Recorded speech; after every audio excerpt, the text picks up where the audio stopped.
నమస్తే అండి. నేను మీ భవానీ కుస్మాన్. నేను బాగున్నాను. మీరు బాగున్నారనుకుంటున్నాను. అందరం బాగుండాలని ఆ భగవంతుడిని వేడుకుంటున్నాను.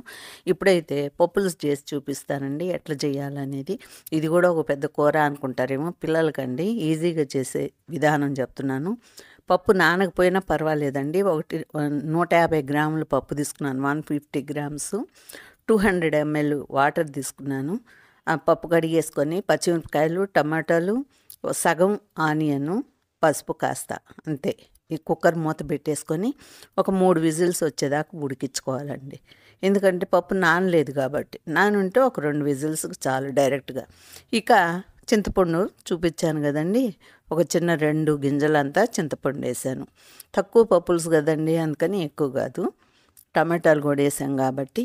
ఇక పప్పు నానలేదని 3 విజిల్స్ పెడుతున్నాను. నానుంటే 2 విజిల్స్ చాలు. ఎందుకంటే బౌల్లో పెట్టలేదు కదా, డైరెక్ట్గా పెట్టేసాం కదా, అందుకని.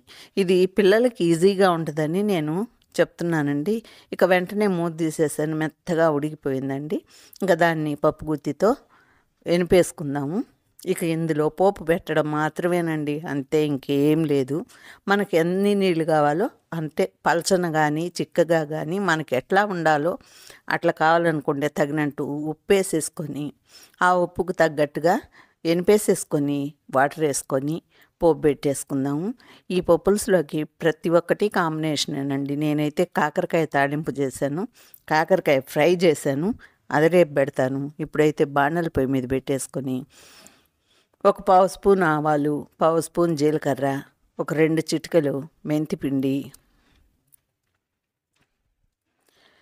ఆనియన్స్, సగం ఆనియన్ పప్పులో వేసాను కదండి పచ్చిది, ఇంకో సగం వచ్చి ఈ పోపులో వేస్తున్నాను. ఇక ఇందులో ఈ పోపు బాగా వేగాక కాస్త కరివేపాకు, ఒక్క ఎండుమిరపకాయ కట్ చేసి అందులో వేసేసుకోవడమే, అంతేనండి. ఇది ఉడికిపోయాక, ఇది వేగాక బాగా పప్పులో కలిపేసేసుకొని ఎన్ని నీళ్ళు కావాలో అన్నీ వేసుకొని కలుపుకోవడం. పప్పులుసు రెడీ అండి, అంతేను.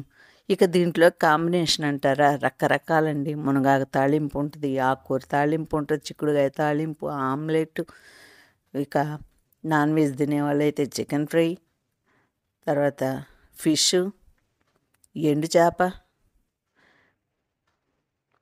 ఇట్లా చాలా ఉంటాయి. నేను కాకరకాయ తాళింపు చేశాను. రేపైతే ఆ కాకరకాయ తాళింపు, అంటే తాళింపు కాదండి, కాయలు కాయలుగా చేశాను. ఆ కాకరకాయ వేపుడు రేపు పెడతాను వీడియోగా. ఇప్పుడైతే పప్పులుసు రెడీ అండి, అంతే. ఈ పప్పులో కాస్త వాటర్ వేసేసుకొని ఎనిపేసుకున్న పప్పులో ఇప్పుడు చూడండి, మీకు ఫస్ట్ కనుక ఏమేమి వేసామో ఇక మళ్ళీ ఇంకేం వేయబడలేదు ఈ పప్పులో, అంతేనండి. ఈజీగా ఎనిపేసుకోవడం. కాకపోతే నేను మూత తీసేటప్పుడు వీడియో ఆన్ చేయడం మర్చిపోయానండి. విజిల్ వచ్చేటప్పుడు ఆవిరి తగులుతుందని చెప్పని పక్కకు పెట్టున్నాను, అందుకని మీకు చూపించలేకపోయాను ఎంత మెత్తగా ఉడికిపోయిందో కుక్కర్లోని పప్పు. ఇక ఈ పోపు అయితే అందులో వేసేసాను.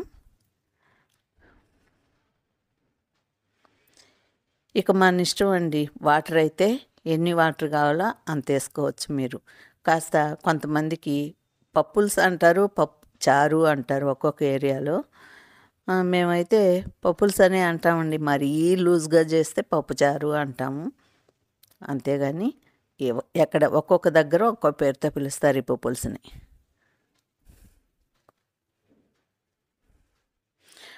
కుక్కర్లోంచి తీసి వేరే బౌల్లో పోసుకొని అది బాగా ఒక్కసారి మరిగిన తర్వాత ఆపేసుకోవడమేనండి, అంతే, ఇంకేం లేదు. ఈజీ పప్పుల్స్ అండి, నేర్చుకోండి.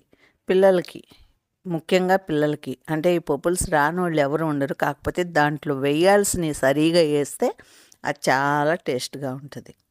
కాస్త ఒకటి తక్కువ ఒకటి ఎక్కువగా వేస్తే కొంచెం బాగా లేకుండా వస్తుంది, అంతేగాని ఇంకేం లేదండి. ఇంకా నా వీడియో నచ్చితే మీరు ఒక లైక్ చేయండి. ఉంటానండి.